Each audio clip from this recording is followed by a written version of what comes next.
हमें हमारी एज 70 80 100 साल मान करके प्लानिंग करने की ज़रूरत नहीं है। अगर हम 70 80 100 साल अपनी एज मान करके प्लानिंग करेंगे तो हमें बहुत लंबी चौड़ी प्लानिंग करने की आवश्यकता होगी।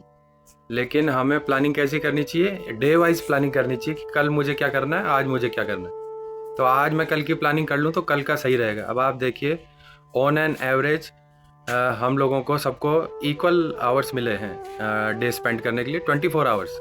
अब 24 आवर्स में से आप देखिए 8 घंटे हम लोग सोते हैं, ठीक है, 8 घंटे हम लोग सोए और उसके बाद 2 घंटे हमारे को डेली रूटीन एक्टिविटीज़ करने के लिए चाहिए। जैसे हमें फ्रेश होना है, ब्रश करना है, नहाना धोना है और 2 3 बार हमें अपने मील्स लेने हैं दिन में।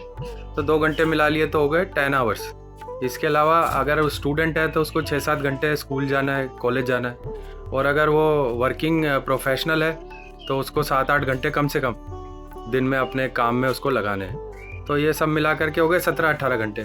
अब आप उसको एक लेज्योर पीरियड भी लीजिए उसका 1 2 घंटे सोशल मीडिया पे। जब उसका दिमाग ये चाहता है कि अब मैं आराम करूं तो 2 घंटे वो सोशल मीडिया पे या किसी भी ऐसे अपने फ्रेंड सर्कल में बैठ करके 2 घंटे तो वो आपस में बातें करना, कुछ सीखना, मीडिया में कुछ जानकारी लेना, इसमें निकालता है। तो अराउंड हो गए 19 से 20 घंटे।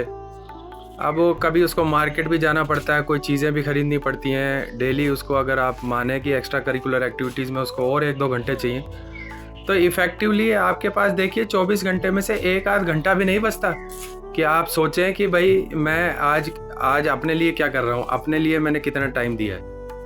ठीक है, हमारा दिन ऐसे ही निकल रहा है, आज आया था, ये निकल जाएगा, कल भी निकल चुका और परसों भी निकल जाएगा। तो अगर हम 24 घंटे की प्लानिंग ही नहीं कर पा रहे तो ये 24 घंटे ही बार बार आएंगे 100 साल में, 80 साल में।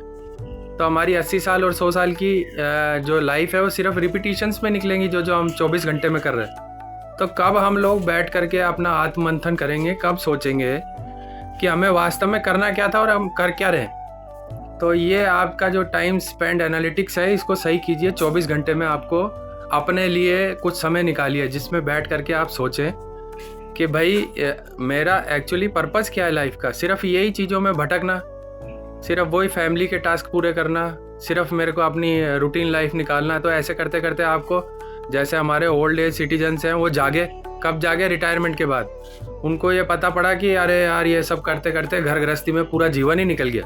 अब उनके पास सिर्फ पछतावे के अलावा कोई विकल्प नहीं है उनके पास। हाँ, पैसा है, मकान है और उनके बच्चे सेट हो गए, लेकिन इससे उनका पर्सनल ग्रोथ क्या है? पर्सनल ग्रोथ तो कुछ भी नहीं है। तो हम लोगों को अभी से सोचना पड़ेगा।